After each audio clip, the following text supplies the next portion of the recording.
Plus belle la vie, le producteur répond à la polémique autour du personnage transgenre. Alors que la série aborde depuis quelques jours le sujet de la transidentité, le producteur de Plus belle la vie a décidé de répondre à certaines accusations qui se plaignent du traitement du sujet.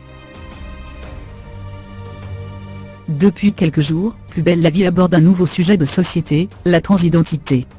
En effet, la jeune lycéenne Clara Baumel tente de faire comprendre à son entourage qu'elle n'est pas née dans le bon corps, et qu'elle se considère comme un homme. D'ailleurs, elle souhaite dorénavant que sa famille et ses amis l'appellent Antoine. Si l'accueil est plutôt très bon du côté des téléspectateurs, certaines associations se plaignent du traitement du sujet de la part du feuilleton de France 3. C'est notamment le cas d'Anne-Gaëlle Duvauchel, qui dirige le groupe d'études sur la transidentité. Tout est fait pour rendre la démarche de cette jeune fille incompréhensible. Elle déclare à son père se sentir garçon d'un coup sans donner de signe avant. Le public a mis devant le fait accompli, sans explication. Ce n'est que dans les épisodes suivants que les informations arrivent. C'est risqué comme procédé, se plaint-elle dans les colonnes du Parisien, ce vendredi 16 mars.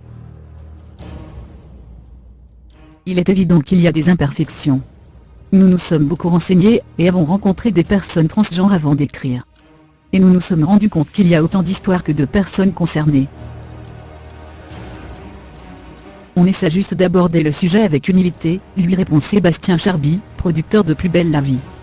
Le 28 mars prochain, la série qui existe depuis 14 ans, sera la première à faire jouer un acteur transgenre à la télévision française.